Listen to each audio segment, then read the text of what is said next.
Capítulo 2 da Educação Básica. Seção 1 das Disposições Gerais. Artigo 22. A educação básica tem por finalidades desenvolver o educando, assegurar-lhe a formação comum indispensável para o exercício da cidadania e fornecer-lhe meios para progredir no trabalho e em estudos posteriores. Artigo 23. A educação básica poderá organizar-se em séries anuais, períodos semestrais, ciclos, alternância regular de períodos de estudos, grupos não seriados, com base na idade, na competência e em outros critérios, ou por forma diversa de organização, sempre que o interesse do processo de aprendizagem assim o recomendar. Parágrafo 1º. A escola poderá reclassificar os alunos, inclusive quando se tratar de transferências entre estabelecimentos situados no país e no exterior, tendo como base as normas curriculares gerais. Parágrafo 2º. O calendário escolar deverá adequar-se às peculiaridades locais, inclusive climáticas e econômicas, a critério do respectivo sistema de ensino, sem com isso reduzir o número de horas letivas previsto nesta lei. Artigo 24.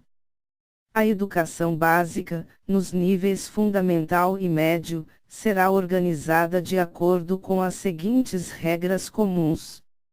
Inciso 1º. A carga horária mínima anual será de 800 horas para o ensino fundamental e para o ensino médio, distribuídas por um mínimo de 200 dias de efetivo trabalho escolar, excluído o tempo reservado aos exames finais, quando houver. Inciso 2º. A classificação em qualquer série ou etapa, exceto a primeira do ensino fundamental, pode ser feita. Alínea A. Por promoção, para alunos que cursarão, com aproveitamento, a série ou fase anterior, na própria escola. Alínea B. Por transferência, para candidatos procedentes de outras escolas.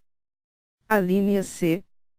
Independentemente de escolarização anterior, mediante avaliação feita pela escola, que defina o grau de desenvolvimento e experiência do candidato e permita sua inscrição na série ou etapa adequada, conforme regulamentação do respectivo sistema de ensino. Inciso 3º. Nos estabelecimentos que adotam a progressão regular por série, o regimento escolar pode admitir formas de progressão parcial, desde que preservada a sequência do currículo, observadas as normas do respectivo sistema de ensino. Inciso 4º. Poderão organizar-se classes, ou turmas, com alunos de séries distintas, com níveis equivalentes de adiantamento na matéria, para o ensino de línguas estrangeiras, artes, ou outros componentes curriculares. Inciso 5º. A verificação do rendimento escolar observará os seguintes critérios. Alínea A. Avaliação contínua e cumulativa do desempenho do aluno, com prevalência dos aspectos qualitativos sobre os quantitativos e dos resultados ao longo do período sobre os de eventuais provas finais. Alínea B. Possibilidade de aceleração de estudos para alunos com atraso escolar. Alínea C. Possibilidade de avanço nos cursos e nas séries mediante verificação do aprendizado. Alínea D. Aproveitamento de estudos concluídos com êxito. Alínea E. Obrigatoriedade de estudos de recuperação, de preferência paralelos ao período letivo, para os casos de baixo rendimento escolar, a serem disciplinados pelas instituições de ensino em seus regimentos. Inciso 6º. O controle de frequência fica a cargo da escola, conforme o disposto no seu regimento e nas normas do respectivo sistema de ensino, exigida a frequência mínima de 75% do total de horas letivas para aprovação. Inciso 7º.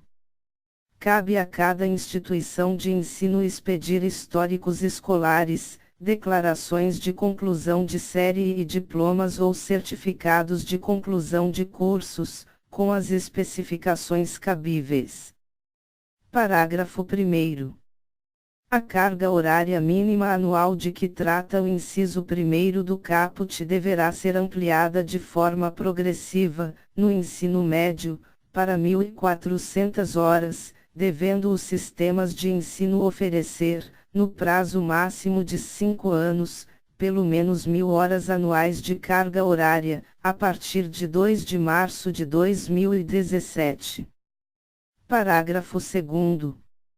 Os sistemas de ensino disporão sobre a oferta de educação de jovens e adultos e de ensino noturno regular, adequado às condições do educando, conforme o inciso 6º do artigo 4º. Artigo 25.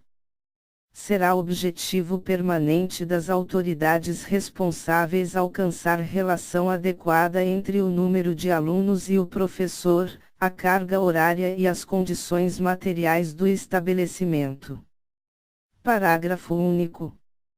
Cabe ao respectivo sistema de ensino, à vista das condições disponíveis e das características regionais e locais, estabelecer parâmetro para atendimento do disposto neste artigo. Artigo 26. Os currículos da educação infantil, do ensino fundamental e do ensino médio devem ter base nacional comum, a ser complementada, em cada sistema de ensino e em cada estabelecimento escolar, por uma parte diversificada, exigida pelas características regionais e locais da sociedade, da cultura, da economia e dos educandos. Parágrafo 1º. Os currículos a que se refere o caput devem abranger, obrigatoriamente, o estudo da língua portuguesa e da matemática, o conhecimento do mundo físico e natural e da realidade social e política, especialmente do Brasil. Parágrafo 2º. O ensino da arte, especialmente em suas expressões regionais, constituirá componente curricular obrigatório da educação básica. Parágrafo 3º. A educação física, integrada à proposta pedagógica da escola, é componente curricular obrigatório da educação básica, sendo sua prática facultativa ao aluno. Inciso 1º. Que cumpra jornada de trabalho igual ou superior a 6 horas. Inciso 2º. Maior de 30 anos de idade. Inciso 3º. Que estiver prestando serviço militar inicial ou que, em situação similar, estiver obrigado à prática da educação física. Inciso 4º. Amparado pelo Decreto-Lei 1044, de 21 de outubro de 1969. Inciso 5º. Vetado. Inciso 6º. Que tenha prole. Parágrafo 4º. O ensino da história do Brasil levará em conta as contribuições das diferentes culturas e etnias para a formação do povo brasileiro, especialmente das matrizes indígena, africana e europeia. Parágrafo 5º. No currículo do ensino fundamental, a partir do 6º ano, será ofertada a língua inglesa. Parágrafo 6º. As artes visuais, a dança, a música e o teatro são as linguagens que constituirão o componente curricular de que trata o parágrafo 2º deste artigo. Parágrafo 7º. A integralização curricular poderá incluir, a critério dos sistemas de ensino, projetos e pesquisas envolvendo os temas transversais de que trata o caput. Parágrafo 8º. A exibição de filmes de produção nacional constituirá componente curricular complementar integrado à proposta pedagógica da escola, sendo a sua exibição obrigatória por, no mínimo, 2 horas mensais. Parágrafo 9º. Conteúdos relativos aos direitos humanos e à prevenção de todas as formas de violência contra a criança e o adolescente serão incluídos, como temas transversais, nos currículos escolares de que trata o caput deste artigo, tendo como diretriz a Lei 8.069, de 13 de julho de 1990, observada a produção e distribuição de material didático adequado. Parágrafo 9º-A. A educação alimentar e nutricional será incluída entre os temas transversais de que trata o caput. Parágrafo 10. A inclusão de novos componentes curriculares de caráter obrigatório na Base Nacional Comum Curricular dependerá de aprovação do Conselho Nacional de Educação e de homologação pelo Ministro de Estado da Educação. Artigo 26-A.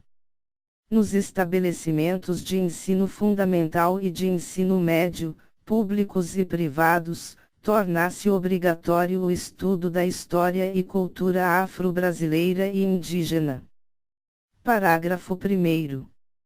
O conteúdo programático a que se refere este artigo incluirá diversos aspectos da história e da cultura que caracterizam a formação da população brasileira, a partir desses dois grupos étnicos, tais como o estudo da história da África e dos africanos, a luta dos negros e dos povos indígenas no Brasil, a cultura negra e indígena brasileira e o negro e o índio na formação da sociedade nacional, resgatando as suas contribuições nas áreas social, econômica e política, pertinentes à história do Brasil. Parágrafo 2º.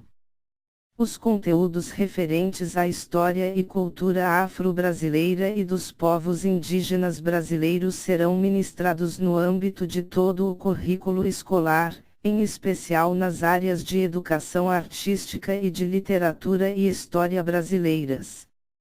Artigo 27. Os conteúdos curriculares da educação básica observarão, ainda, as seguintes diretrizes. Inciso 1º. A difusão de valores fundamentais ao interesse social, aos direitos e deveres dos cidadãos, de respeito ao bem comum e à ordem democrática. Inciso 2º. Consideração das condições de escolaridade dos alunos em cada estabelecimento. Inciso 3º. Orientação para o trabalho. Inciso 4º. Promoção do desporto educacional e apoio às práticas desportivas não formais. Artigo 28. Na oferta de educação básica para a população rural, os sistemas de ensino promoverão as adaptações necessárias à sua adequação às peculiaridades da vida rural e de cada região, especialmente. Inciso 1º. Conteúdos curriculares e metodologias apropriadas às reais necessidades e interesses dos alunos da zona rural. Inciso 2º. Organização escolar própria, incluindo adequação do calendário escolar às fases do ciclo agrícola e às condições climáticas. Inciso 3º. Adequação à natureza do trabalho na zona rural. Parágrafo único. O fechamento de escolas do campo, indígenas e quilombolas será precedido de manifestação do órgão normativo do respectivo sistema de ensino, que considerará a justificativa apresentada pela Secretaria de Educação, a análise do diagnóstico do impacto da ação e a manifestação da comunidade escolar.